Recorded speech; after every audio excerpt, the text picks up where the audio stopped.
And we are live for episode 12. Can't believe we've made it this far. Episode 12 of Agencyphonics. And today we're live with the legend that is Mr. Phil Jones. Mr. Phil Jones, I have known Phil. Funny enough, the first time I met him was, Phil, it was about 2003-4. And I'd won this client called OneTail. And they were your client. And for some weird reason, I'd picked up a small side project. It was something very weird off the side. I think someone, outside of who you were working with. And we had to create... Remember when you had CD-ROMs on newspapers? We did the Times. Oh, you do, because Mook used to do loads of them, right? I did before Mook. Oh, you did? Okay. So we'll talk more about it. But I had to create... Well, I didn't. My team did. They created the CD, and we did 500,000, I think it was, to go on the front cover of the Sunday Times, and it had an error on it. It didn't work. I had to pay and redo another 500,000. Do you remember that, Pete? Oh my God. That was an expensive mistake. Yeah. I think we stopped doing CDs after that point. That was the last one. Those were the days. We let you do them. We put the Creative Handbook onto a CD-ROM. Oh, did you? And it was that thick. So that was the brief. The CD-ROM was that thick? No. Creative Handbook. They just said, do you think you could put all this onto a CD-ROM? We had no idea. So my first interaction with you was because I saw that you were working with, I think it was OneTail then, and then I think you had been involved with an agency called Mook. And just quickly before we started, and then weirdly, just a few years later, I won Tottenham Hotspur's website, and all of a sudden, everywhere I went, there was Phil Jones, and he was working with Navy Blue, who were branding. We'll talk more about detail in a minute. And then I found suddenly you kept popping up everywhere. So what I did was I stalked you. I went online, and I looked wherever Phil went, I needed to be, because basically he also worked in sport. And then I met a guy called James Henderson, who did the branding for Blue Halo. And he introduced us formally, and that's about 2007, I think, when I first actually got. So I've known you for 13 years, Yeah. Well, James is like a son to me, because he joined us as he's like a brother to me. He's a brother, yeah. No, for me, he joined us when as a graduate, and actually was part of our design team. Yeah. And James is one of those many stories of people that you watch them afterwards. And he went away, he designed a T-shirt. David Beckham was seen wearing the T-shirt. Wow. And he became the hottest property. James said stuff was being sold in Harvey Nichols. Yeah, I actually remember, because I went to James's office in Shaftesbury Avenue, had this little office, and he had all the T-shirts. I was like, what are these T-shirts? And he's like, I've got this T-shirt, because as part from branding, he had this T-shirt business, so I remember. But he made a mistake of calling it, I think it was Commercial Underground. Yeah. And he got sued by them, ended up having to shut down the business, and then went back to doing what he's always been brilliant at, which is graphic design. So, and he has done. James Henderson is in the book Agencynomics. We actually talk about him because he, for me, when it comes to branding agencies, because he's got such a pedigree in agencies, working for legends like you, he obviously did Blue Halo's brand as well. And back then I said, you're so good, I'm going to recommend you to people. And it's weird, but I just didn't really ever meet anyone that needed branding. But he's rebranded Mando. He did the guys at Lab. He's done Green McCampbell. He's done so many. I mean, I could probably name about 30, 40 agencies that I know now that he's done the rebranding. He's almost an expert in agency branding. So I still get him into my clients. He did mine. There you go. Did yours? My personal branding. Yeah. And he commented at the time, he's never seen anyone so fussy about the typography. Well, of course. That's a good link to how it all began. So tell us about your beginnings. How did your humble beginnings in agency world? So my beginnings are actually North Manchester. I grew up at a North Manchester council estate called Langley, which was featured in the film Raining Stones as being a pretty rough area. Not allowed to say swear words. And I did a 5-year apprenticeship in a printing company in Manchester called Direct Printing Limited, and I was a monotype keyboard, monotype caster operator. But it was all hot metal, so it was like there was a smell of lead everywhere. It was by hand, so you'd be putting stuff together.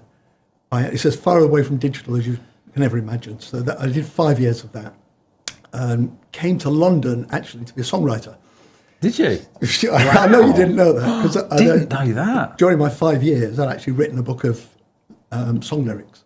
Right. And they're in the library in Middleton, my hometown. There was a book. You Manx, you're really good at all the creative stuff, aren't you? Everyone's got a guitar or in a band. Yeah, exactly. So no, I'd written this book. It was in 1973. The book was all printed. It was in the local library. I only knew one person in London, and it was my Uncle Mike, who had a flat in Clapham. I thought you were going to say Brian Epstein or something. That would have been handy, but actually my Uncle Mike wasn't far off, because he was actually looked after all the artists at EMI. Yeah. So, and at the time in the 60s, it was the Beatles, the Temptations, and anyone that was anyone in Tamla. It was my Uncle Mike was the guy that used to look after them, make sure that when they were in London. Right. So I thought, I'm going to go down, meet my Uncle Mike. I'd only ever met him once. Meet my Uncle Mike, stay with him for a little while, which actually turned into 2 years. Stay with him, and that's how I'm going to meet the right people. Yeah. But it all got a little bit scary, and the people I was meeting were not the sort of people I particularly felt comfortable with. They weren't from my world. Yeah. My world was all about football and pints, Yeah. and I was in this whole different world that just I didn't appeal to me. But in 1973, I met Babs. Yeah. Wow. And Babs, the legend that is Babs. The legend. She's a proper legend. I'm a pretend legend. She's the real talent of the duo. And she was like the Cockney Bird. Yeah. She was 20, I was 22. And that was it. So I decided I was going to stay in London regardless of not doing the songwriting. Yeah. Got a job in various typesetting companies in the early 70s in London. They were all, I tended to work nights rather than days. Okay. Because you'd get paid time and a half or time and a third. So you'd earn more money, and we were saving up for a house. So I was working nights, Babs was working days, and then we'd meet in the middle. Wow. Got married in 75, bought a house in 75 that was £13,000 for this end of terraced house in Wimbledon. And the guys I worked with in typesetting, you can't afford that. The mortgage will kill you. The mortgage was 15% interest rates back then. Yeah. And then I started to get a different type of job after that became more managerial. But it was still with type. So it was typesetting companies, but there was a move from hot metal over to photo composition. So that was the equivalent these days of the big technology swing. But in those days, it was moving from metal to film or spinning discs. So the businesses that did this, were they almost more like printers and typesetting, or was it almost in between the creative, the typesetting, and then the printers? Is that how it worked? No, in Manchester it was both. It was a printer would do both. Yeah. But in London, you just had hundreds of specialist typesetting companies. That's all they did, and they were mainly in Clerkenwell. Yeah. What the now trendy? Do you remember a business called Type Technique? No. Okay, because one of the first people that I partnered with was he was in Cleveland Street near the BT Tower, and he started off doing typesetting on movies. I think that was probably further ahead of where you are right now, though. That was more the media side, but No, the companies I work with were people like Art Repro, Watkins Repro, City Typesetters, Best, Z. They're all names that are all gone, long gone. Yeah. But they did one thing, which is type. Yeah. And then this, the world changed a little bit in the sort of about 77 era. Linotype brought out this machine called a VIP, a variable input. There was like no light. Was there no light around that time? Was that when the power cuts all started happening in London? No, that was in 1974. Oh, okay, that was a couple of years before. Okay. So I was actually doing a 4-day week. Then, oh, were you? Or 3-day week. I think, yeah, that's actually quite trendy now. 4-day weeks. exactly. Yeah, the guys at Lab, they've just brought that in. I was doing that back in 1973, but not by choice, because you didn't get paid when you weren't working then either. So, but no, I ended up. They brought in this automatic kerning program, which was called ATP, which was Advanced Typographic Program, and I used to write kerning programs for typefaces. Oh wow! So over a 2-year period, 77 to 79, I became a bit of an expert in all things type that were in terms of taking something that had been done in a traditional way and then turning it into a film, but making it look beautiful. So, and if you just write kerning programs, it would just drive you bananas. But in 1979, myself and 2 of my best mates Ken and Derek, we set up a company and we called it APT. It's basically using the same three letters, but we set up our own business, three of us, a little typesetting company in the Walworth Road. Walworth Road? I know the Walworth Road. Wow. We were opposite a Wimpy Bar in the Walworth Road, a little pub on the corner. Perfect. Funny By enough, the way, if anyone wants to put the little voices coming from the background, Pete is our executive producer today. Hi, so he's not everyone. off camera because, unfortunately, Caitlin's got her A-levels, so she can't help us Yeah, today. I did mine a while ago, so I'm free today. So Pete is very much in the conversation. You just can't see his face. Sorry, interrupting you. So Walworth Road. So that's where we started APT, which was the beginning of my building something myself, because I'd always been an employee, worked up to being a manager working for other companies, but I'd never actually thought, doing your own business. In those days, in 1979, when the three of us agreed we were going to do this, we went to the bank to borrow the money required, but the money required for the equipment that we were working was hundreds of thousands of... Was it? Yeah, I mean, now you could set up with a Mac and a few fonts. In those days, each font was £200. Whoa. Individual font. And we would need 3,000 or 4,000 of them. So it was That's a big capital outlay. Yeah. You don't really have so much of that now, apart from, I guess, when you're in, maybe more infrastructure hosting or even like printing, but there's not really a lot of things these days. It was barriers for agencies. different world. And you had to borrow a lot of money from the bank. The bank wouldn't loan us anything unless all three of us signed over our houses and our wives all signed to say that they agreed. Right, wow. So this was how it, NatWest. Fully loaded guarantees. And when I look at a lot of the younger guys now, they don't have any of that. So that risk was... So we had that But you risk. believed in what you were doing, so you were probably happy to sign those. You probably had a belief that you were going to do well from it, or was it very risky? It was really risky. Was it? Okay. Honestly, I wish I could say it was part of a master plan. It wasn't. I was actually really not sure.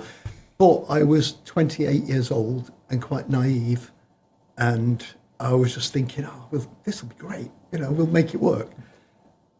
But there were three of us. One of them was tasked with going and getting all the clients. I was tasked with being the guy that did all the typesetting, and the third guy was the all-rounder that could do a bit of everything, but never put him near clients because he was scary. What I found after three or four... It's a bit like Pete's. It's a bit like... That's how I'm behind the camera. Yeah, well done, Pete. But what I found after 6 months is that there wasn't a lot of work coming in, and my house was still security, and my mate's little black book was pretty bloody rubbish. So it was not a black book at all. It was really a lot of people he thought we might get work from on the basis that we were good and we were nice people. Life's not like that. So I then went out on the road, and actually I was walking up and down the Walworth Road. Yeah. And I was talking to printers, design groups, agencies, and I became the main person out winning the business. And then we were there for 11 years. Wow. So in the Walworth Road, we sold the business in the mid-80s to an advertising agency on a 3-year earnout. Okay. No one will know them now, No. but they were called Val and Pollen, and they were a financial agency, and they were out buying all sorts of agencies. They bought us. So we were doing our own earnout back in the days, and then at the end of the earnout, I was 40. Yep.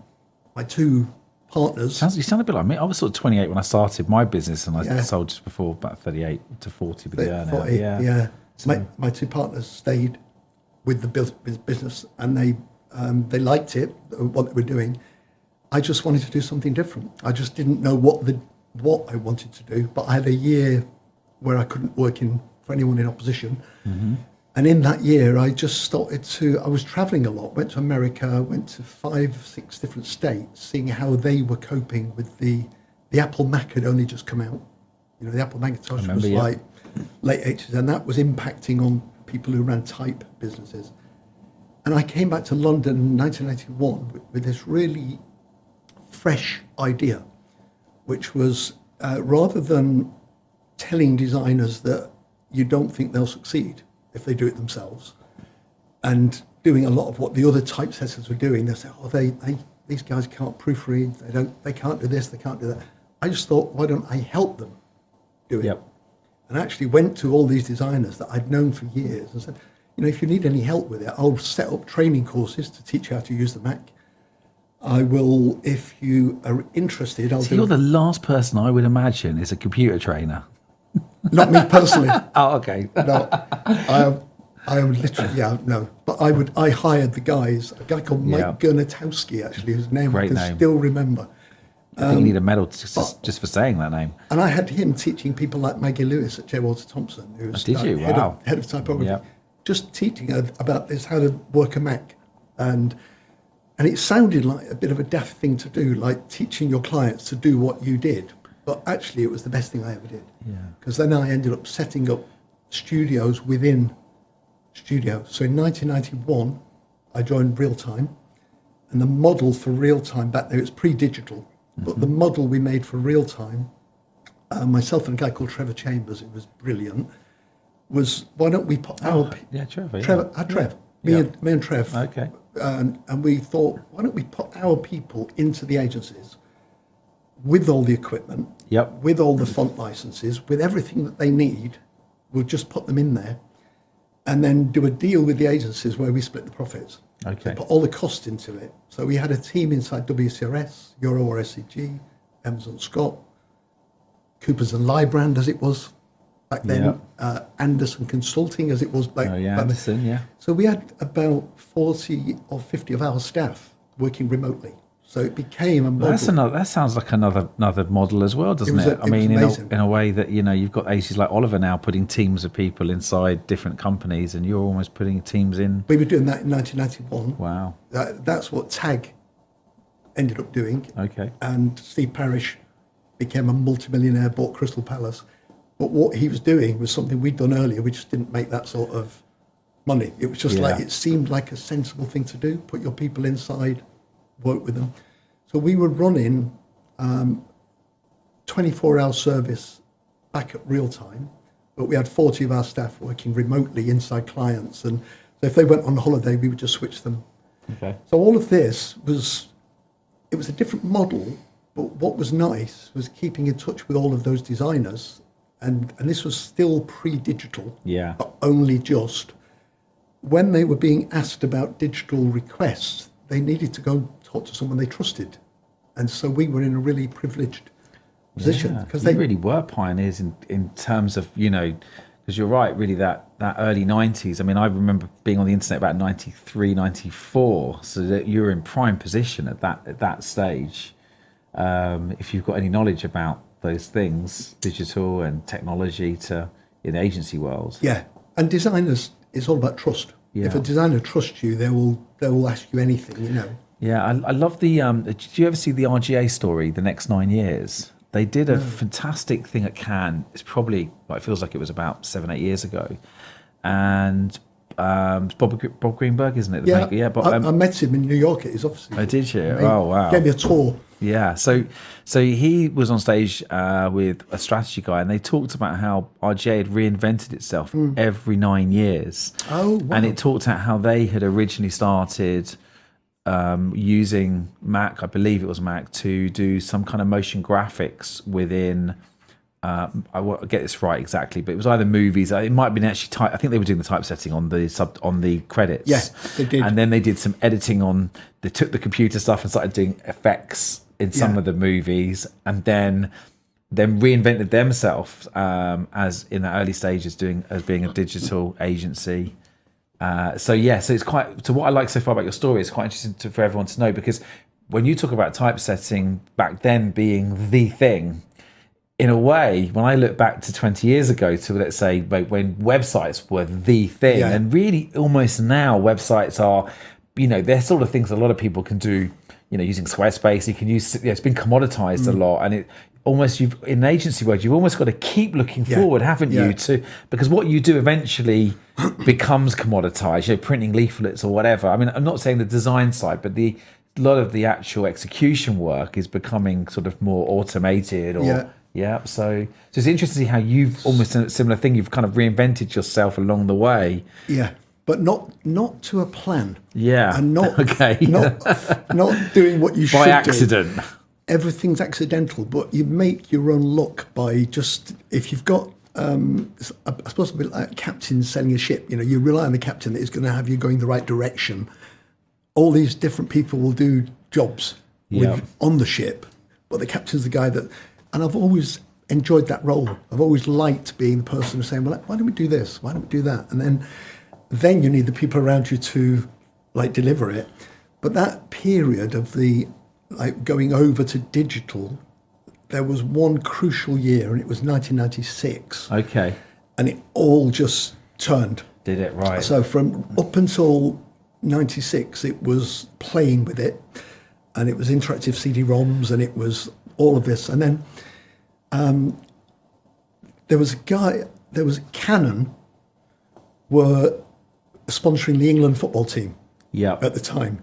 And they got a shirt with the England team signed by all the players, and they put it up for a raffle at an event which was being organised by London Graphics. Remember those guys? Yeah, I do, yeah. So they were doing it, and there were hundreds of people there, and I couldn't go for some reason. But they pulled my name out the hat as the winner. The guy realised I wasn't there and was going to put it straight back in the hat. But there was enough people there that knew me and I got on with that said, you can't do that. You've got to let Phil have that. So the guy from Canon came and presented it to me at my offices. Okay. And in doing that, I had him. I had him in my building. Amazing. And I remember him saying, his name was Alan Luck. I remember him just saying, what do you actually do here? And I started to talk to him about the internet. And he said, fantastic. He said, I've just been given the brief of doing the first ever website for Canon UK. If you help me write the brief, I'll make sure you're on the pitch list for that brief. Fantastic. Which he did. He was true to his word. We pitched for it. Trevor Chambers, who you know, myself, Peter Peterson, three of us all went and pitched alongside four other agencies, won it. So we did the Canon UK website. Then we did Canon Europe. Wow. Because they were really pleased with what we'd done. This is all in that same era. And then the guy from Diesel in Italy rang me and he said, I've just seen the work you've done for Canon. They're all a bit shit over here in Italy. He said, the guy that owns Diesel wants to use local people. He said, none of them know what they're talking about. Can I come over to London and see you? Yeah. Do you remember the Canon email addresses at that time? Because I've got to say, I was actually working with Canon as well. Not business before I had my own business. So before I had my own business, I actually worked with Canon as well. And every time you emailed them, they used to have this horrific email address. It was like firstname.lastname.eu.uk.canon. It was just like one of these, it was horrendous. It was really, really long. But I also remember 1996 because Burton's also sponsored the England team. Yeah, Burton the clothes shop. Yeah. And I was on the internet quite early. And so 96, I entered a competition on burtons.com website. And I won 2 tickets for the England match. And then they had another competition, I entered it, and I won it again. And then I won it a third time, and I realised back then no one was using the internet. So when you entered the competition, you had pretty much every chance of winning it because no one else was on it. Anyway, sorry. So Canon, so you went on to you pitched. And this was in that period, 96, it was all happening. And Diesel phoned us, I think that was 96, 97. And they just said, we'd like to come and see you. Not would you come over here to see us, we'll come see you. And actually, that's quite an interesting story because the guy flew in from Italy to see me and the whole of Soho Square was sealed off. And the reason it was sealed off was because of me. And it was on the day that the Diesel client, Bob Shevlin, was coming to see me. And I was like, we were on the phone just saying, can you just meet round the corner at a coffee shop? And it was because I remember the Dunblane bombing. I do, yeah. Or shooting, should I say. Shooting, yeah. And the guy who was executive creative director at WSRS, Larry Barker, I think his name, asked me whether I would do a little website that was anti-gun lobby for them, for the Dunblane kids. And needless to say, we just said, yes, we'll do it. And I didn't realise the hate lobby that was out there. And they were sending make-believe bombs to our office. Yeah. And this particular day that I was meeting Diesel, there was a bomb arrived, or wires hanging out of this thing. Yeah. And I just said to him, look, I'll explain what's happened, but can we meet in the coffee shop? And literally, Soho Square, everyone was moved out of buildings. And it was just like one of those, wow, did that really just happen? Yeah, well, because I used to work in, I used to sell clothes into clothes shops before. This is like my history. Yeah. And I used to be driving all around London, so that's why I know Walworth Road, but all parts of Dalston, all over. And I remember specifically that there was a period. Let me get my years right back, sort of early, probably was sort of 90 around there when the IRA bombings were happening. And actually I actually worked in 1989, 90, actually not in Top Man Oxford Circus as well. And we used to have bomb alerts, all that, like, we used to have a message come over, and it would say there'll be a management meeting on the 5th floor in 5 minutes, and that meant someone's put a bomb, or they rang up with a bomb, say there's a bomb in the store, and we had to go around and check all the units. And then I remember the poll tax riots happening. On everything was on fire. They talk about the challenges we face today in the world, but then there were some crazy things going on around that, which, those years. Yeah, I mean, that one was just lunatics who wanted to get me. Yeah. But it was on the day when I had the biggest opportunity of, like, all of a sudden a cool... But it made you a bit more interesting to talk to. It did, because this guy, Bob Shevlin, who was actually American, and he just said, what's with all this stuff going on here? And I told him the story, and we almost shook hands then on the deal. Yeah. So we became the digital agency for Diesel for about 8 years. See, isn't that interesting that you because a lot of people talk in agency world about doing, sometimes people are a bit critical because they say, you're jumping onto the next big thing, and actually, but when you do the next thing early, there aren't many people doing it. It's quite scarce. Yeah. So you don't necessarily have to be in a niche market as such. You just have to basically have, if you've got something new that you're doing that nobody else can offer, almost people are gravitating towards you. Kind of going, wow. Obviously, a bit of serendipity there with him turning up and you having what he needed, a website with Canon. But then Diesel go, well, you've done a great job. You've done this already. We need that. So sometimes it's I think the point I'm trying to make here is I think the importance of agencies always thinking about making sure they're being aware of what the now, next and future are, because it is important to understand what's happening next in your space, because actually there could be quite a big demand for it, whereas what you're doing right now, there may be not so much demand for, right? Definitely. And I think that's where leadership comes in, just having someone in the team that will say yes rather than no. Okay. Or yes rather than... I like that. Let's have a meeting. Let's all sit around and work out what we are going to do. You need someone that can just say yes, and then if it goes wrong, be prepared to apologise. It's funny, when Gyro bought me, their whole mantra was just say yes. Just say yes to everything. And weirdly, because we were a digital agency, we sometimes wanted to say no because we were worried about over committing. Yeah. But actually, I realised in the world of marketing, a yes attitude is much more helpful generally. Maybe it's a yes but at times, but it's... I actually, sidetracking slightly, but the just say yes thing, I'll tell you a little story about one guy. His name is Jonathan Cummings. Jonathan Cummings was marketing director at the Institute of Directors. Okay. Had a great job, been there for years, absolutely loved it. One of his mates was a guy called Nick Davis, who worked for me in a merged agency that we'll come to later. And I had a box, the Premier League had given me a box at Old Trafford, free of charge. Wow. For a European match, because Manchester United had already got through. That was in the days where we had a decent team. Yeah. They'd already got through. And they just said, and I'd done the Premier League website, and they just gave me the box and said, it's yours, invite who you like. So I invited all my family from Manchester, so my brother-in-laws and all my little gang. But the guy Nick Davies I work with, I said, why don't you come up from London up to Manchester, come and join me, and bring one interesting person. He phoned up the guy at the IOD and said, look, do you fancy a match tonight? This was tonight. And the guy said, oh yeah, I'm up for that. Where is it? We said, Manchester United. He brought him up to Manchester. He spent the night with us, my two brother-in-laws, and absolutely got like a house on fire. Cut a very long story short, I then invited him to a Podge lunch, which we haven't mentioned. He sat next to somebody. Don't worry, we'll get there. He sat next to someone that offered him a job. Yep. He took that job. He now runs all of Asia for Fitch as a result of saying yes to a football match. Yeah.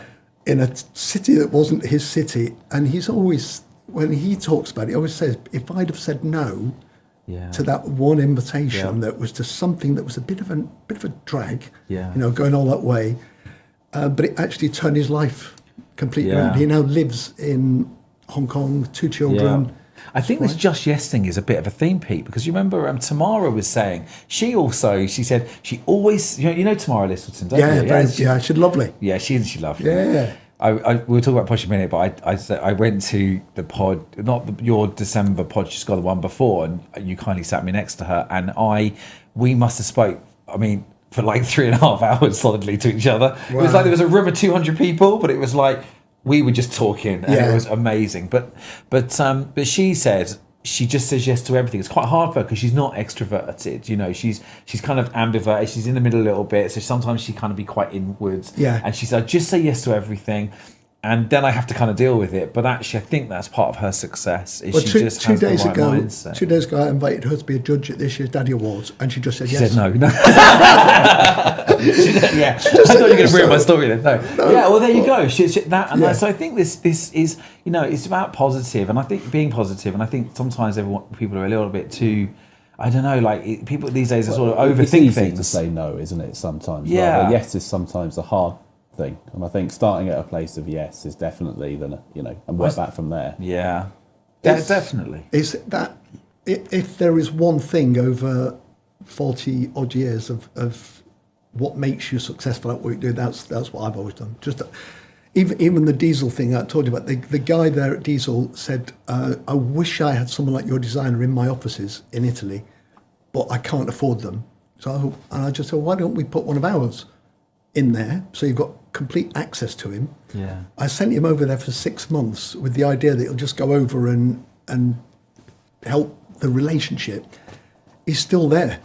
He's still there. Does he realise you've sold the business? No.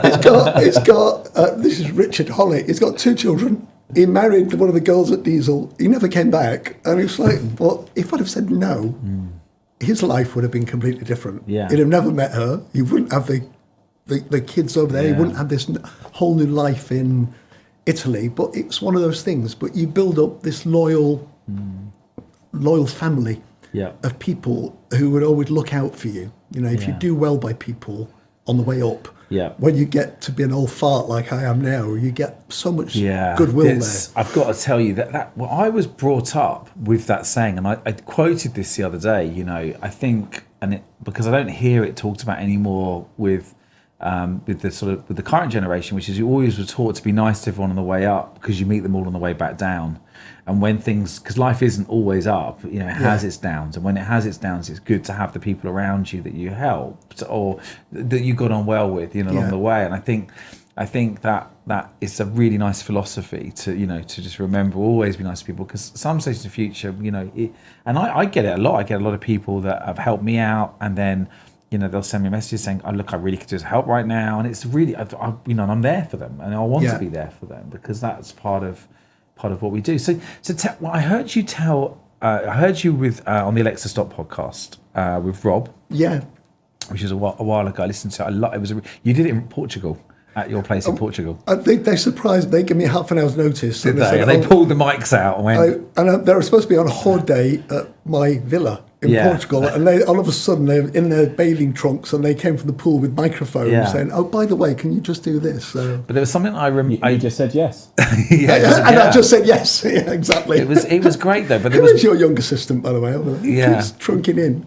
Pete, YTS replacement. Yeah, he's our executive producer, whereas Caitlin's just our producer. Although to be fair, she's doing really good. I mean, there's a local tech college and sixth form nearby, so we're trying to help the students get good work experience by coming in here and doing it. If I was with the headmaster of BCOT, which is Basingstoke Technology College as well, and I said I'd try and help his students as well get some work experience. So I think it's great to be able to do these things as well.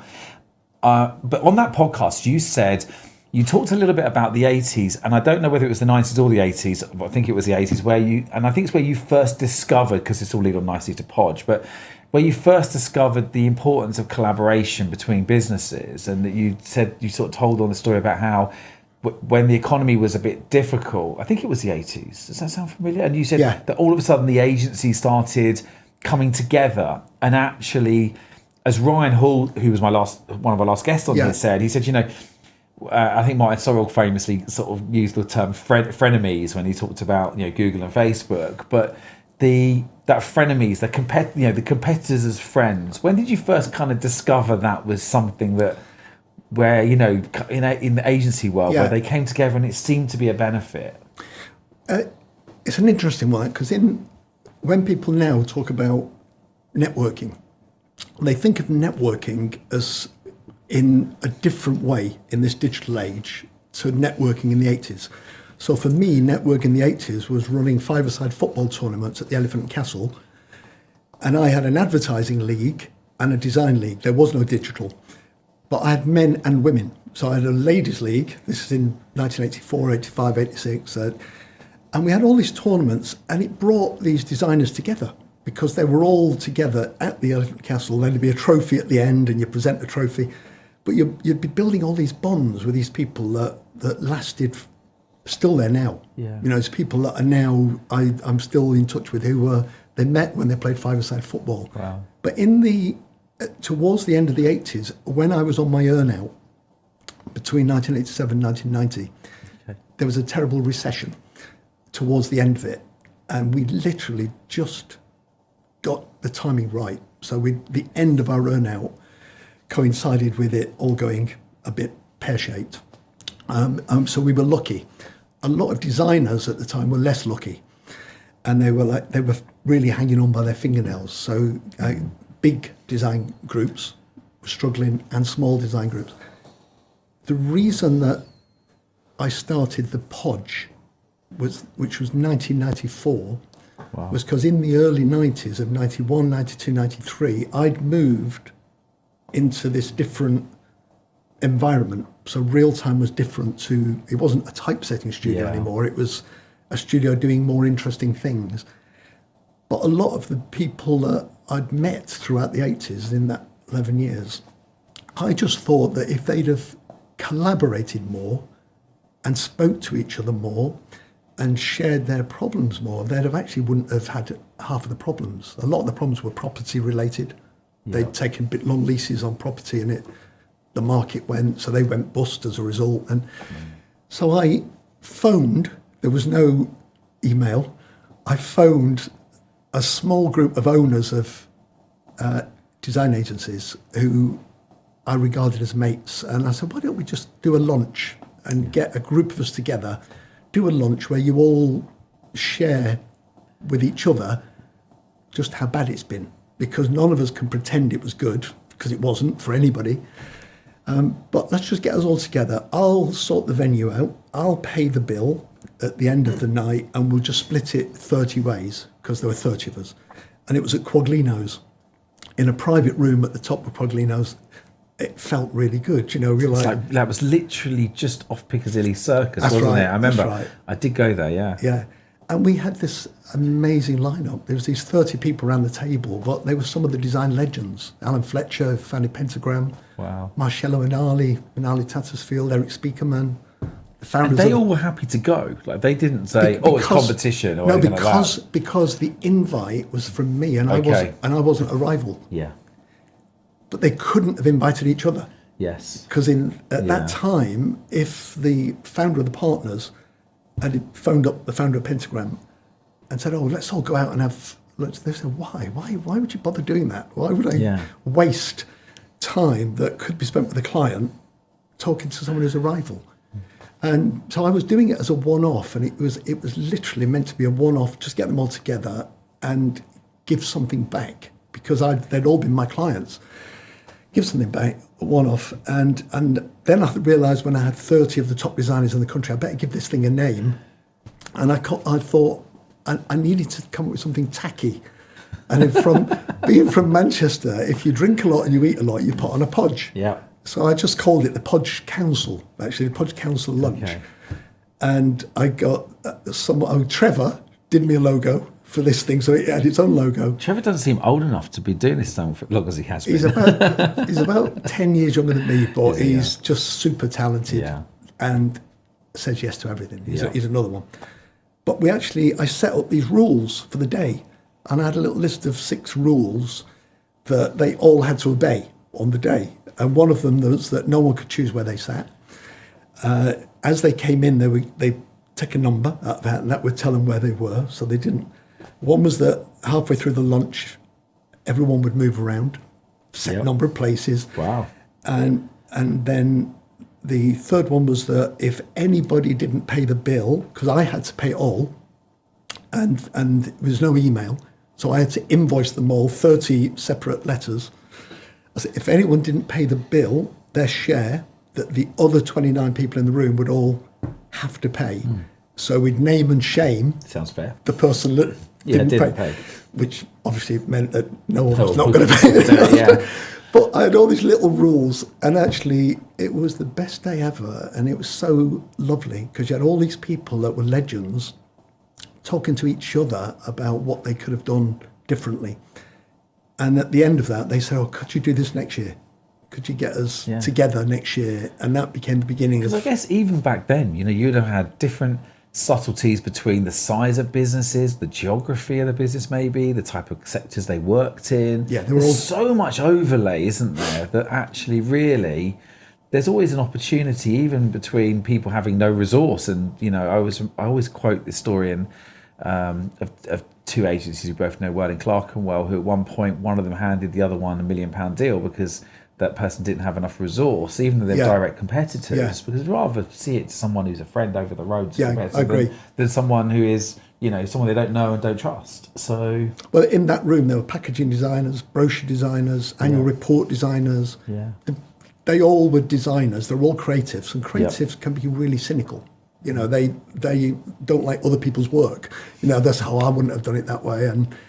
But I had a room full of these people and thinking, this is actually quite amazing. That even if it only ever happens once, it is a really lovely feeling to have brought them all together. That original Podge, is that what you now call Design Podge? Yeah. That is, okay. Which was 25 years old. 25 years. The last one was Have 25. you ever wanted to just give up and not do any more? No. Loads of time. No, I honestly retired after the 10th. Right, okay. And it was at the Atlantic Bar and Grill. Yeah. I stood up and explained to everyone that I was just about to leave full-time employment, because that was 2004. I wouldn't have a PA anymore. I wouldn't have a team of people around me who could do my artwork and my design, and I wouldn't have the time to do it. And so I basically told them that's the last one, the 10th anniversary. And almost with no exceptions, after the lunch, they were all coming up to me. These are top designers. Come up and say, "We'll do that for you. We will do the design, all of us." So that's how that's how it started. That's how right. the theme came up of every year a different design group put their hand up and say, "I'll do the next one." Yeah. And then they said, you can use our admin. If you need a secretary, use ours. And they didn't want it to end, so they just offered. And they did a Guinness poster, the old JWT toucan poster. And everyone in the room that day signed the back of it as like an end of Podge thing and gave it to me. And 25 years later, it's still going. So because they kept their word. They just kept whatever I needed, they would offer it. And I've never had a year when I've struggled to get someone to say, "We'll do the next one." And James Henderson, who you spoke about earlier, actually did the 25th.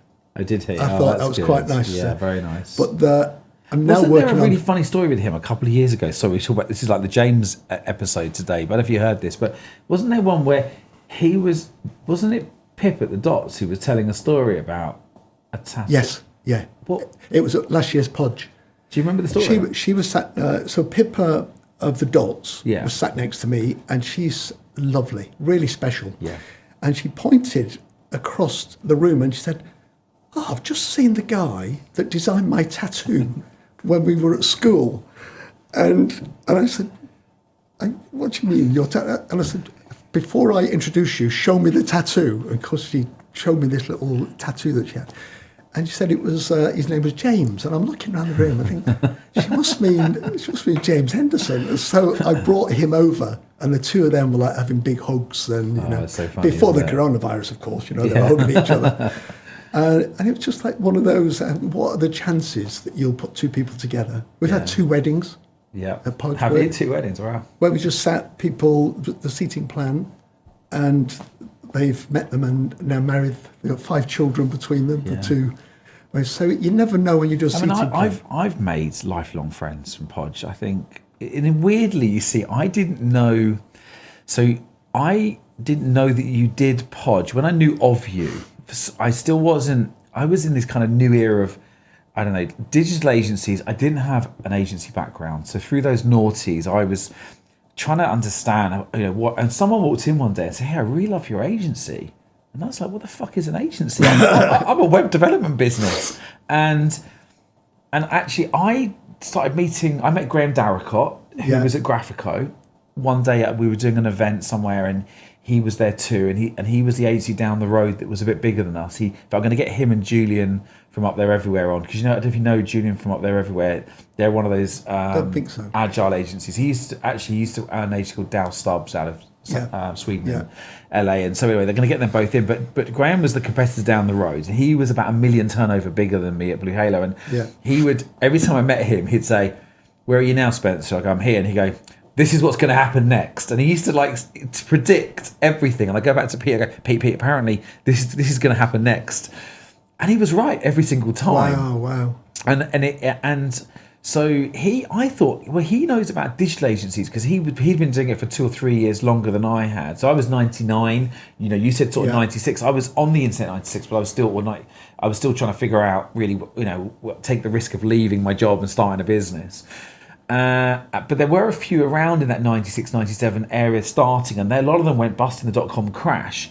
And so there was this kind of second wave of digital agencies through the noughties, and I decided, completely without knowing what you do, I said, do you know what? I'm going to get together the people that are doing these digital agencies, and I'm just going to bring them together. We're going to do a digital agency founders dinner. You remember that? Yeah. And I didn't know anything about Podge, and I did this, and we actually went to Asia to Cuba, the St. Martin's Lane Hotel. Yeah. I did a Podge there. And there was 7 of us. Did you do a Podge there? Yeah, did you? Podge there. I thought it was a great place, that place, actually. I met Carl Barker in the Light Bar. It's name check Carl Barker from Cube 3. In the Light Bar. Pete and I met him for the first time, didn't we? Yeah. The lovely bar in there. It was lovely. The reason I've never done one since is I thought they were a little bit up their own bottoms. Oh, were they? Yeah. Like at Podge, you have lanyards so people know who they're talking to when they're drunk. Yeah. And they wouldn't allow anyone to have them. And I just thought, actually, oh, really? I'm not sure I want to be. Was that? Health and safety? Or? No, it was to do with the image. It was the image of, and I thought, it was like maybe they wanted it to be. No, I just said what. But they probably didn't want the restaurant to look like it's a conference thing or something. Yeah. Maybe. Yeah. Whatever their reason. Yeah. They've never got another day's business out of me because I felt their attitude was. If you guys are listening from Asia to Cuba. No, it's not there anymore, apparently. There you go. But there's the reason. Say no more. Someone said it's not there anymore. If it's not Podge friendly. Yeah, there you go. That's the guy. But we started there with, I think it was around 8 people. It was James Frost and Tarek. Yeah. Justin Cook. There was a few of us. Andrew Henning. And it was just digital agencies. So it was around the table. And we grew it for a few years. And then I came across Podge and I got schooled. By the master. I walked into the room of it was the Arts Club, the first one I went to. I think that's 2050 at the Arts Club.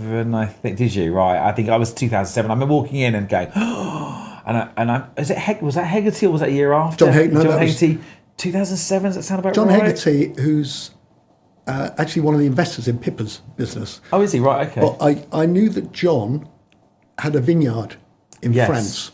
And the theme for that particular lunch was all about France. It was a French theme. The typography was French. And I phoned John and said, would you please come and we'll put your wine on the tables and just tell us a little bit about the wine. And he came with his partner. And about a week before, he was made a Sir. So that had all happened within the space of, after I'd invited him, he was made Sir. John. Yeah. So I remember the wine, Hegarty label, and I think he said something that day that's always stuck with me. Pete might better know this because he's a bit of a wine connoisseur. Is he? You're more of a beer man, aren't you, Phil? He said that day, I'm sure he said, the white goes better with the cheese, not the red. And I'd always thought red wine and cheese. And I'm sure he said that day it was white wine.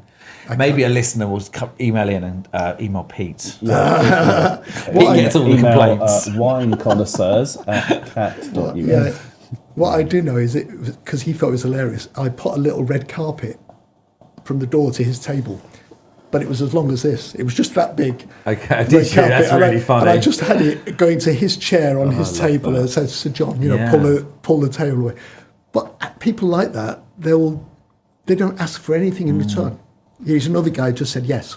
Yeah, I met Andy from Andy Hinder from Steel, I think was that day, and Mo Lishmara, who was at Adidas, I think, at the time. I think that was the year that I met her. And I just remember thinking, wow, this is amazing. And the people in the room were just all incredible. But a lady who hired Mo several years ago at one of the big agency groups thanked me because I sat her next to Mo at a lunch and she hired her during the lunch.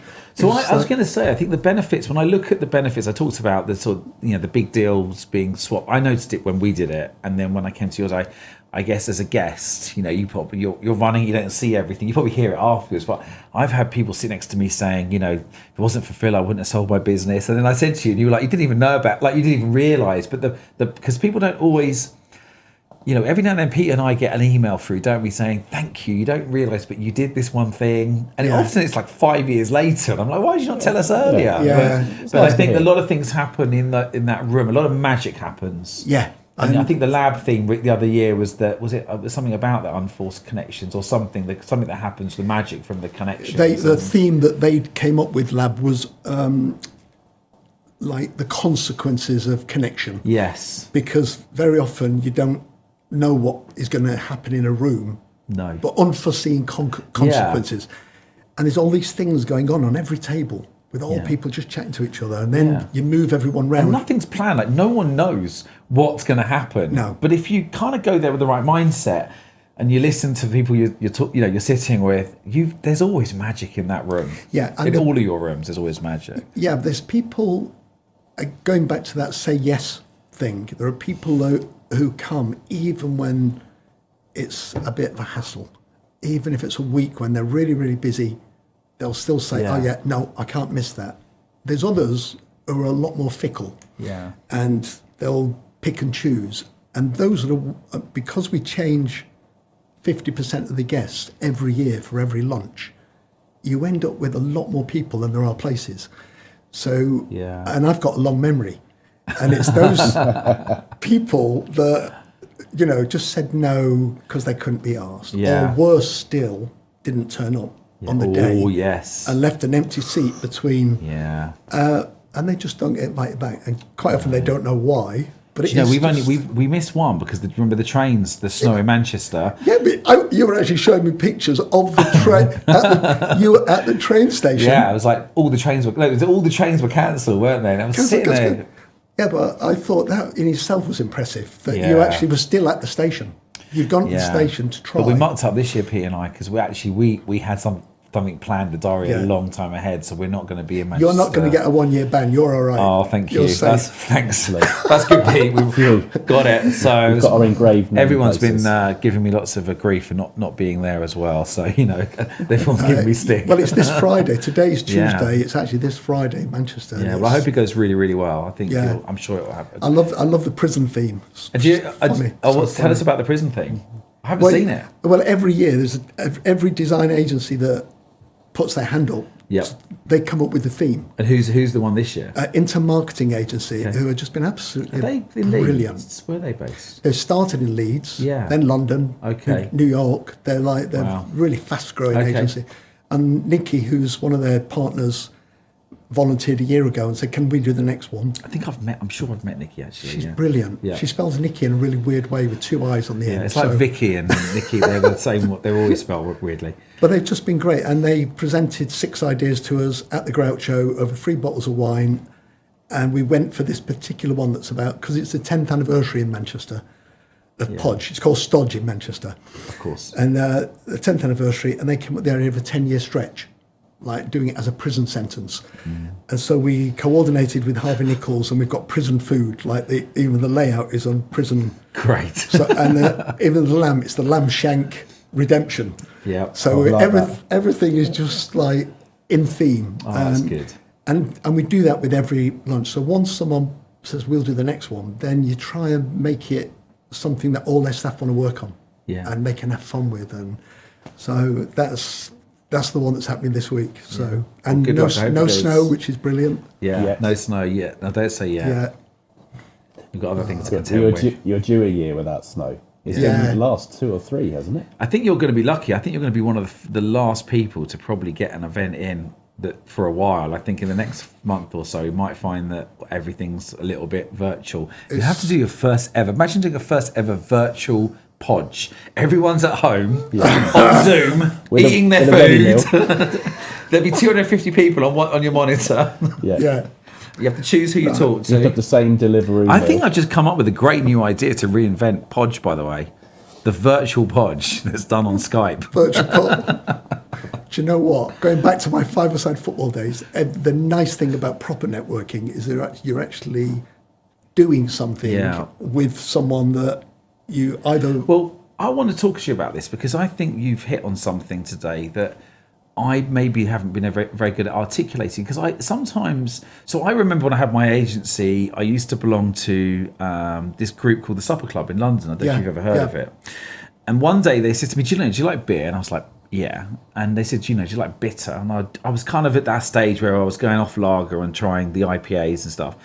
And I went to London Bridge with 7 or 8 other business owners, and we did a beer tasting session. And we all kind of like beer, we all like business, we all got on really, really well. And I remember that night thinking, that's not networking, that's not working, that's just me finding friends, acquaintances, friends. I mean, they're friends really, but we were common interests and doing what I love. Now, I don't mind.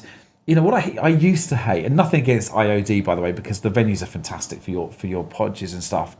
But when I used to go networking at like the IOD, I used to find it really difficult. They're in suits, and I was always the scruffiest guy in the room. So I just moved my mic out of the way. Hopefully, everyone can still hear me. And so but if you do what you love, it's like the thing they say about working. If you do what you love, you never work a day in your life. And I generally think more people should write down what their passions are and then try and almost create like you do really. I mean, I think it's a better approach. Going, I love sailing. Well, do you know what? Let's get a boat and let's just get some people who also love sailing, who also, run businesses as well, and let's get together and just have a bit of fun and spend some quality time with each other. Yeah.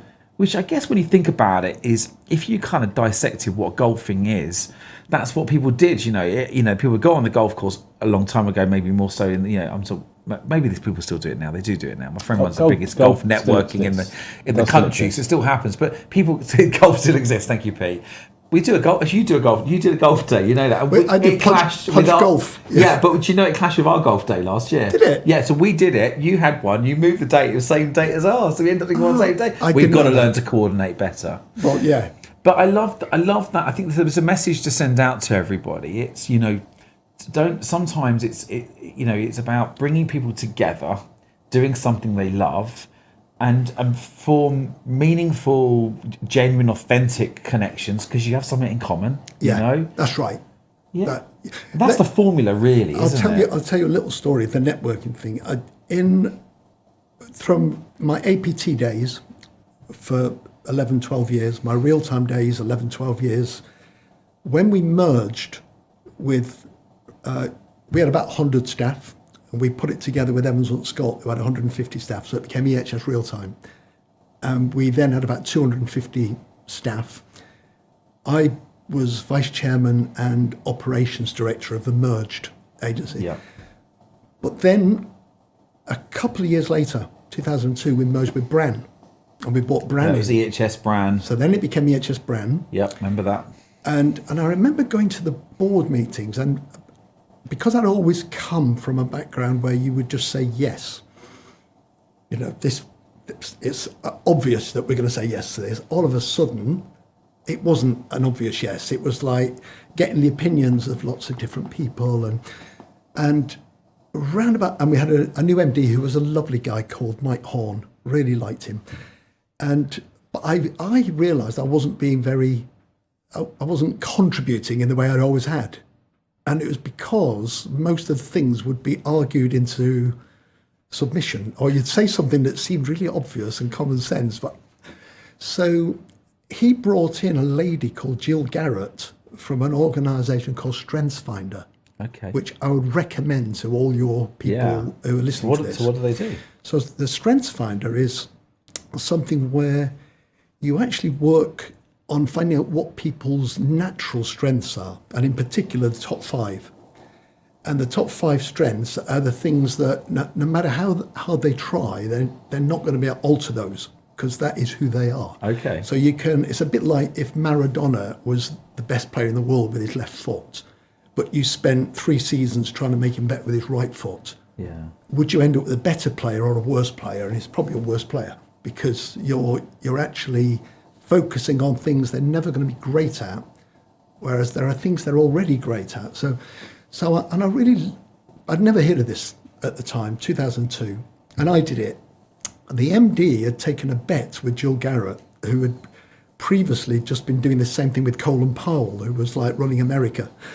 And she'd been doing it with proper leaders as against pretend leaders, And he said to her, I want to bet you 10 quid that top of Phil's top 5 strengths will be networking.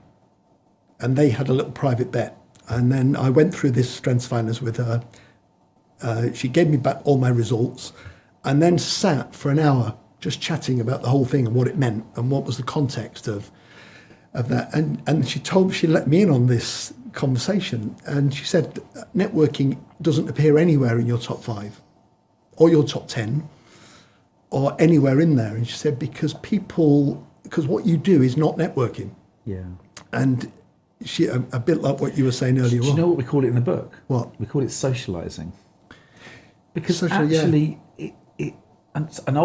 old marketing guy, I say an old guy, but like someone who had AG, he said to me, "Oh, you mean socializing?" Yeah. And I was like, "Yeah, I'm going to call it that from now on," because networking is such an odd word. We all hate it, don't we? Well, she said to me, this lady who I really like, an amazing lady, a Brummie, but she said, when you go somewhere, whatever event you go to, whether it's the IOD or whatever, do you walk around making sure you meet the people in the room? And I don't, never have. I'm more likely to be at the bar having a drink, and anybody that... I can vouch for that. Yeah, and anyone that comes up to me... Oh, there's Phil, his event. He's been here all day. I haven't seen... Where's Phil? I don't know, he's at the bar. Yeah. But she just said, what you do is not networking. And I told her that I'd lost confidence on that board because I felt as though... And she said, there is one of your 5 strengths that nobody on the board has got. And she said, you've got a big board there, but you've got positivity as like second or third in who you are. And she said, without that, the board can't function. Yeah. And she said, nobody on that board has got it. You're the only one. So if you're not there, people will tend to see the worst side of things and maybe miss the real opportunity that's there. So she said, don't give up, just stick with it. But I did leave about a year later. We had 400 staff by that time, and I just thought it's not so much fun now. Yeah. So that non-exec world since 2004. Yeah, so tell us about that, because I think a lot of people, but there's so many different types of non-execs, and obviously Pete and I have a very sort of, I think we have quite a unique approach, and I think you do as well, because there's a lot of people out there. I think now, especially, I was just saying recently, I think everyone's trying to be an expert in something, and actually there's a lot of people who have maybe worked in agencies now for a couple of years now become an expert on something that they did for a couple of years. So it's easier to become high profile because of digital marketing and social media and your personal branding if you get it right. But Pete and I have this weird thing where we have a duo.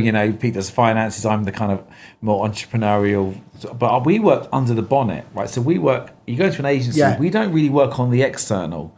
Like, I'll bring James in to help do branding, but Pete and I work under the bonnet. Well, our job is to kind of make sure that everything's organized correctly, all the things, they're doing all the right business things to scale based on things we've seen. But you very much don't do that. You do the opposite to us. You very much work on top of the business and you help them really almost open up and expand. And you do an incredible job of raising people who have no I mean, in fact, that dinner, I just want to say to Tamara, you need to talk to Phil because you talk about raising her profile as a business. And it's like, but that's what you do really well. People go in and you help them augment the way. Is that a fair way of saying it? Or? Yeah, because you're a great connector. I mean, you talk about the networking, but I think your superpower is the connecting. You know how to bring people together, and I think that's and also because I think when you've actually built a business and you've taken the risks that are associated with that, which our houses were security for a long, long, long time. When you've actually done it, you know the pressure that's on the owners.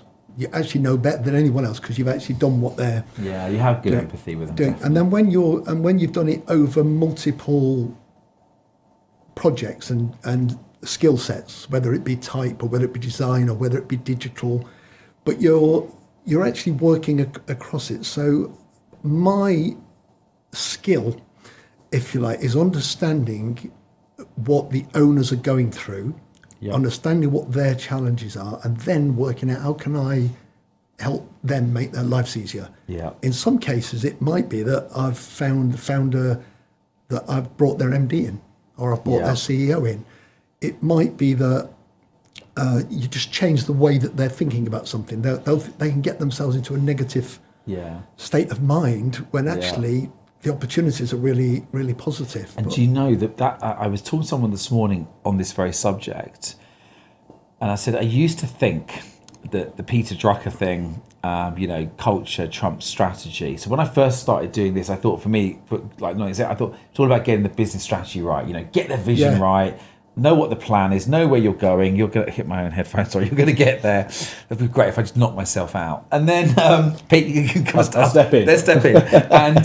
and then I sort of realised that without a great culture, actually it doesn't matter what the strategy is like, because if you haven't got a great culture, a great team, and I go back to I don't have rose tinted glasses. But I do genuinely believe we had an incredible culture at Blue Halo. Like, everyone pulled together, we worked together. We all looked out for each other at times, and it wasn't always easy. The journey's never easy, but we were there. And I feel, and when I look at the agencies with great cultures, they seem to perform, high performing teams, but businesses that perform better. But just recently, I think I've been seeing this for a good 2 years, but it's kind of become more is the mindset, because without a great mindset at the top, without this kind of can-do positivity. Nothing. Just say yes. Just say yes. I think we're going to name this episode "Just Say Yes." And I just think without that positive mindset, because I love what you just said, because I think Pete, we spend most of our time absorbing, because running a business is constantly full of challenges, and we spend most of our time. I think we're therapists, the three of us, probably more. Well, it's like Phil just said. We do empathise because we've been there before as well, like you have. With your houses on the line. If you take the risks, then you deserve the rewards. And some people go into these.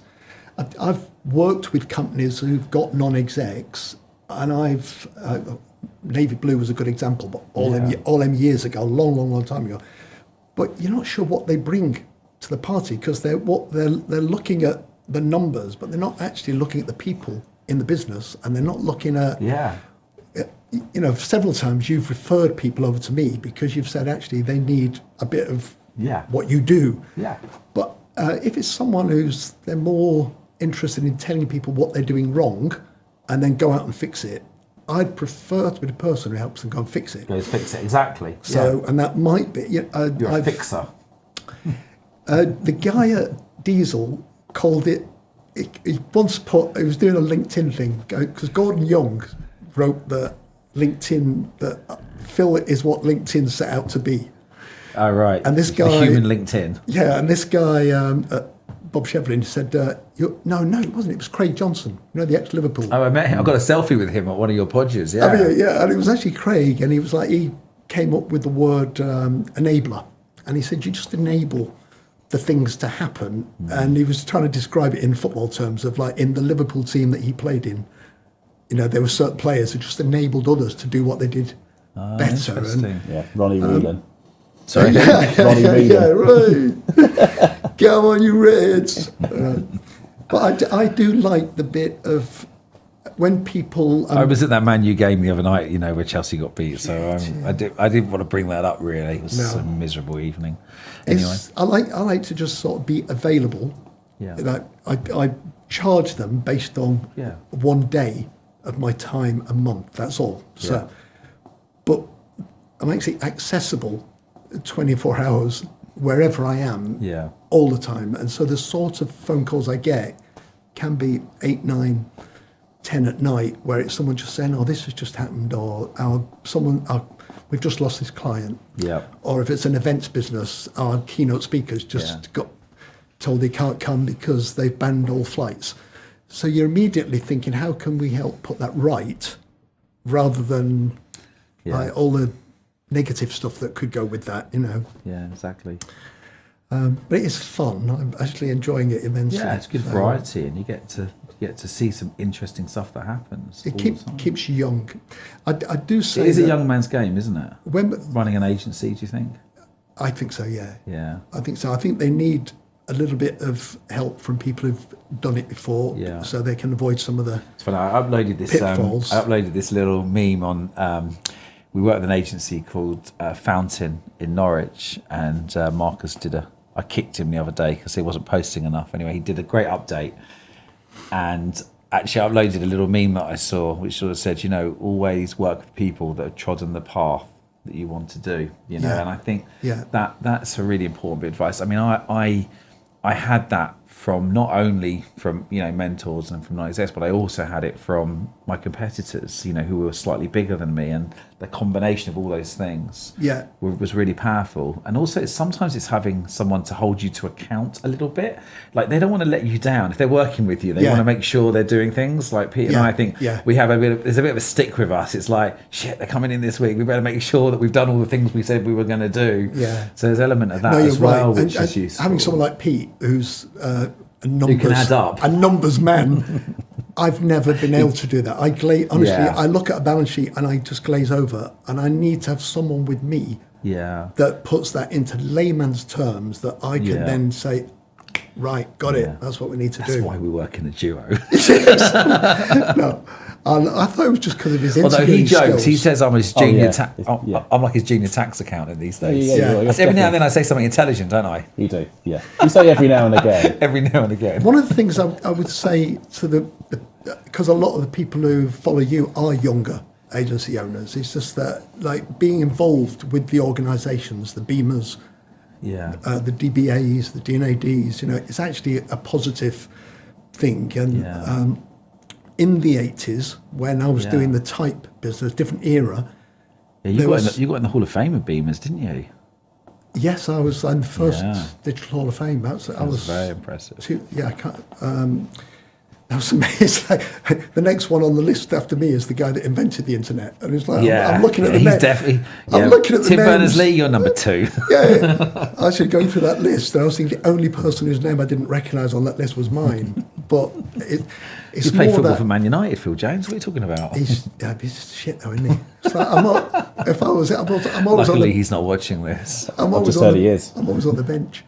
What I was going to say, in the 80s, there was an organisation called the ATA in America, called the Advertising Typographers Association. Okay. And there's one called the TIA, Typographers International. Right. And I used to travel every year to those events and go to America.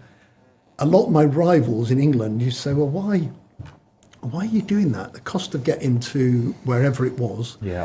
And spending 3 days there at a conference with people in a completely different marketplace. I never, ever met another English rival, ever, at them. But the idea that triggered my change of tack in the 90s had come from one of those events where I'd seen a company in Toronto putting their staff inside a client that they were worried about losing. And I came back with that idea, what a clever idea that was. And that's what became the catalyst for what real time started out. I would never have got the idea had I not gotten on an airplane and actually put myself and I think Do you know the best ever? So when I had Blue Halo, I was really passionate because I was made redundant 3 times before I started my business, and I was selling, and I'd lost all my confidence. Like once you've been a salesperson and you do really really well, and my sales numbers were amazing, and then I had 3 jobs where I got made redundant within 1 year. Well, 2 I got made redundant from, one I think 1 I'd left, and so actually my confidence was at its lowest. So I started building websites as a way to almost hide away from having to sell stuff, really. That's the honest thing. But I was passionate about what I did, and people got on with me, and they bought from me because, you know, I was often helping people out, and people would then help me out back. And I told I hope it was a great story last episode about, you know, the serendipity of winning my first client, who was the manager of Orbital, which, you know, was very bizarre because, like, I literally stolen an image, put it on the front of my website, and the manager from Orbital had rung me up, seen the image, and it was like, but anyway, I made new business kind of a real passion of mine, understanding where leads were coming from, you know, where were they actually come from, rather than what people were doing, because I see a lot of people marketing their businesses, their agencies, and I'd be thinking, well, that's not really where the business comes from. But what was really interesting was when Gyro bought my business. So I sold my business to Gyro. You know Gyro quite well, and they had an office in Manchester, and I can't remember, was it Cicero? Do you remember Cicero? There was an agent called Cicero, I think, in Manchester, and that became Gyro's office. And I had to go up to Manchester because I had to teach them how to use what social media was, like 2008. I'm going, this is what it is, and because everyone back then in the sort of the noughties, in most advertising and marketing agencies, really hadn't. They were like, no,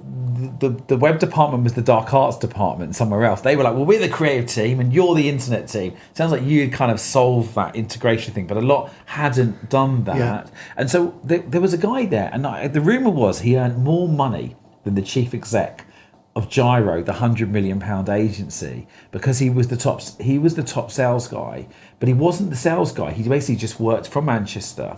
And so when I sold my business, I went and met with him because I was writing this document called 100 Ways Agencies Win New Business. I actually got to number 70 and had to make it the 50 ways because I couldn't find any more ideas. But I met him and I said to him, how did you get your business in? Because when I was with Gyro, he would bring in all this business from America, and I was like, but you're in Manchester. I don't understand how you're getting all these big brands from. And he said, do you know what I do, Spencer? He said, honestly, one of the greatest new business tips I ever got taught, and it just backs on what you just said. He said, in America, there is a trade body for the American pharmaceutical trade body. And he said, I get on a plane from Manchester, England, and I go over to Washington. I don't know if it's Washington, D.C. or Washington State, but he goes over to Washington. And he said, once a month. And I stand in the room full of people who work in America in the pharmaceutical business. And everyone comes up to me. And he's from London or Manchester? But he had a very English accent. And they say, what do you do? And he said, I help American pharmaceutical brands launch their products in Europe. And they'd all go, well, we need someone to do that. He was the only English voice in the room. And he was winning like 50 grand a month search projects. I was like, you don't get retainers that big in the UK, especially not 10 years ago. And you do get retainers that big these days. But it was so, he'd taken the industry trade body or the sector trade body, let's say, and he'd invested there. And I think that I remember joining Beamer quite an early stage. I think I got the call from Justin Cook actually saying, come and help, which was great. And I think you know the connections and the friends that you make are really why I think you invest time, because all the smart people would spend time with trade bodies, and so if you go there you meet it's a bit like when we go to South by Southwest. I'm not sure where we're going now, but we go there, a lot of smart people go there, and then you kind of make some just genuinely good friends with lots of common interests. And so I went to the Beamer AGM a few weeks ago, and I was just sat there watching what was going on, and I was really, really impressed. Like lots of young people involved. When they were going through the Beamer story, they've got offices now all around the country of people who are volunteers doing stuff. And I think the people who are doing that in Manchester or Glasgow or whatever, Leeds, whatever part of the country, they're giving something back, and they'll get payback. Because when you do things like that, you meet people that become friends or become clients, but you have to put yourself out. Yeah, you do. You have to do it. I'd say one little story. When the company who were buying my company in the 80s, they sent their accountants in to do an audit and to look at the numbers. And they saw this thing, type books, and they said, what are these type books? Like 40,000 quid printing costs. And they said, what is that? And I showed them the book, 3 volumes. And they're to these accountants, and they said, but why is it that much money? And why are you giving them away free? And they could not get their head around that I was giving them to all the art colleges around the country, Preston, Newcastle, Camberwell. Yeah. And I tried to explain to them that as the students are being trained over 3 years, if they're using your books as the way that they're learning and the way that they're speccing, when they then get their first job in a design agency, they're going to want to know where those books are, the ones they. And I said, so it's not something that's going to pay dividends this year. Yeah. It's going to. The cost is all now, but the dividends are probably 3 years away. And lo and behold, that was what gave us with 3-year earnout. Yeah. And by the end of that earnout, most of our clients were people who'd come in through that route. It's just incredible. Do you know, Ryan Hall said it, and we used it on a small clip, actually. I don't know if you saw it, but it was the long game. And it was just making sure that and I think too many people and agencies think that it's a short game. And I think it's not. I mean, as you said, you've built, almost a generation of connections of people that you've met and that and those, and some of those things may, benefit you or someone you work with or someone 10 years down the line. I mean, it doesn't have to always activate within 3 months, so I think a lot of people I know, when they go, especially on networking, and I see this a lot with biz dev people, no offense, but obviously I know I've got a lot of friends who are biz dev people, but often many of them won't go networking because they'll say, well, I won't get any business out of it. Yeah. You're like, or I'm too busy. I'm too busy. That's like, you're not going to, you don't go there just to get business out of it. You go there to, to make genuine connections and friendships that hopefully some stage in the future they might be able to help you out, you might be able to help them out. So. I mentioned that Craig Johnson earlier on. About 15 years ago, in the early 90s, I gave him free desk space in my office because he'd invented something called super skills. And it was basically trying to teach kids passing, dribbling, heading, all the skills. Unfortunately, he was about 5 years ahead of his time because the data element of it, of working out the data, became, like years later, would have made it a winner. But he was investing all this time in it, and he introduced me to a guy who was that he knew, who was ex-Reebok, and at the Toucan Bar. And we just had a few pints together, became friends, and that guy, when his son was leaving university, asked me whether I would keep an eye out for a placement for him. And I got the lad his first job just as a placement and did really well. But that guy now is the chief exec of the RFU. And before that, he was the chief exec of Team GB. That's so funny. And when I'm organising a little round table and they say, how do you manage to get him? It's because of little things that you do when they're not in those jobs. And then all of a sudden, when people do want to know them... Do you know what? It's so funny because at the moment, I actually emailed out like Nigel Vaz and Tarek and a load of people in last week saying, I met this friend of a family, he's a graduate at Newcastle, and he wanted a job, and I emailed loads of people out and said, look, I was trying to help him get somewhere into an agency because I think he wanted to do business and marketing. I know. And I emailed everyone out, and everyone goes, well, if you're recommending, must be good. And I'm like, yeah, one day I think he might be the chief exec of the RFU too. So I'm like, no, but he, but it's just good to help people out, isn't it? And it is, and actually that guy, that person, because you sent that to me. Oh, did I put you on this as well? Yeah, and I sent that immediately to Nikki at the Intermarketing Agency, and she's going to see him. Oh, amazing! So that was live. Because that's really kind of you. No, it was easy. It's like you do things for friends. Yeah. Oh, thank you. And it's not hard to do that for people. So that's very kind. But there are things that are intangibles. He's got a football a football podcast as well. He runs on the side. Really? So, I haven't listened to it. I need to listen to it, but he's clearly got some good skills. This kid. So yeah. Oh, brilliant. Good. So there's one more story I wanted to just talk to you about, which he kind of reminded me about, and because you mentioned navy blue, and when I first pitched for Tottenham Hotspur, I was up against lots. I think it may well have been navy blue. Although I don't, they were more branding. Well, they were definitely doing the branding. And if you I don't know if you remember the brand they did though, but it was obviously it was the cockerel on the football, and it was a much more modern version. And this must have been, what year, Pete, did we do Tottenham? Not 2006, 7, yeah. And anyway, so navy blue had just done this rebrand, and the website was going to be the first time the rebrand would kind of be seen, because they were going to put the cockerel onto the website, which we were designing. So we were kind of quite privileged to see the new design. And so we built this website, and we'd also built a forum, because people were using forums before social media, and it was kind of almost the start of social media around then.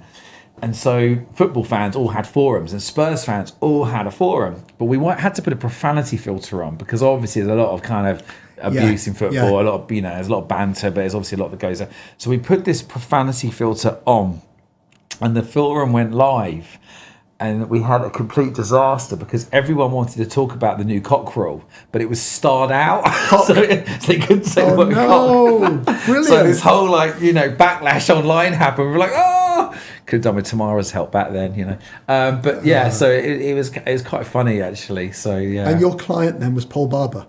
He was. Do you know what? I really, really loved Paul Barber. Yeah. He was in the FA before, and he went there. He was my client at the FA. It was actually Matt House, who I work with, who now has got his own business, very successful from what I've seen. And I worked with him to win the business. And then Paul Barber was the main guy. And this is one of my best stories about Paul Barber is I turned up to meet him because I'd sold my first ever retainer to Tottenham. So before then, everything was a project. Yeah.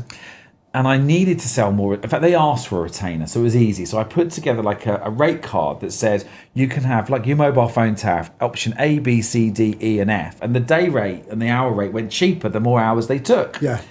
And being Tottenham needing a lot of resource, they took the highest retainer, but the hourly rate went from like 75 down to 40 pounds or something. 3 months into working with them, we were doing an amazing job. We'd trebled their traffic. We'd quadrupled the amount of time spent on the site. Everything was amazing. The revenues had gone up. But we were losing money. We weren't making any money from this account. So I went back and I met Paul. I said, look, Paul, I'm really sorry, but we need to go up to £70 an hour because we're just not making money. And he said, look, there's no way I'm going back to Daniel Levy and saying, you've got to pay more money. He said, we've negotiated on this, you've done a deal. And I'm like, yeah, I know, but I'm going to have to resign. And I was genuinely serious because it was really hurting us. And he said, well, look, why don't we try and come up with something? Why don't we kind of come up with a contra where, we swap some time and some value? And I was thinking, he'll just throw in a couple of season tickets, or maybe we'll just use that for corporate hospitality or something. He said, what about if I give you a box just off the halfway line? And I went, okay, that's my voice went really squeaky. And I was like, I remember trying to be really cool and going, okay, well, let me think about that. And we'll go, but it sounds like he said, well, no, let's go and show you now where it'd be.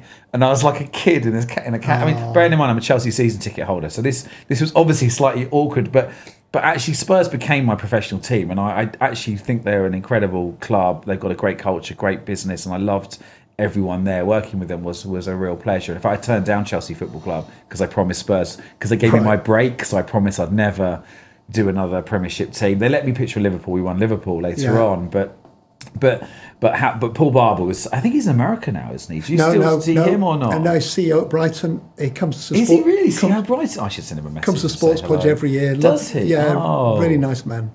Yeah. So I got a box of Spurs. That was great. That was really great. Well, we did a lot of sports work, as you know, and we did UK Athletics Identity, then UK Sport Identity. Then we did the FA, when they became England fans, when they went from the old England Members Club, fans, and Paul Barber was the client when that was going on. Then the Premier League website, and then Sport England. So we had a whole, as I was coming to the climax of my proper career, where I had a job that I got paid every day, we had lots of sports clients, and that's hence. Yeah, we did too, but we didn't really ever. I don't think we ever really. I think you were more marketing and branding and maybe design. I think we were very much quite limited. So listen, I think we've run out of time. Wow. Well, that was very nice. I think I could probably spend another 2 hours talking to you if I'm honest. But it's been a real pleasure having you here. Thank you for taking the time to come down. Thank and, you. And sit with Pete and I. Thank you, Pete, for being our little backup man. No worries. Yeah, I just want to say Pete does a huge amount of work in the background. He may be a bit quiet, but actually he's there. I mean, you can't really see the dials and stuff, but it's pretty complex, all that tech. And he either knows what he's doing or he's pretending. What do you think, Phil? I think he's asleep. No, he's definitely not asleep. Look, he's got his fingers on the buttons. He's mixing. Yeah, let's we can do this live. Pete, Let's show. Wake up. We're going to now show Pete. Here you go, Pete. Hello, Hey. Pete. Can you tell us what that dial does? The red one right Which in front one? of you. This That one. one. Don't press it. I think you might be putting him back on, putting him on the quality. spot. Anyway, listen, thank you everyone for tuning in. I hope you've enjoyed the episode. Had some great stories, and we'll see you again. We're going to do another episode this afternoon. So for those of you who are a bit bored, just want to just keep listening to me rambling on with guests, stick around for the next 30 minutes or so. We've got John Ashton from Kitchen Table. But thank you, Phil, very much for joining us. You're very welcome. And hello, everybody. Bye-bye. Bye-bye.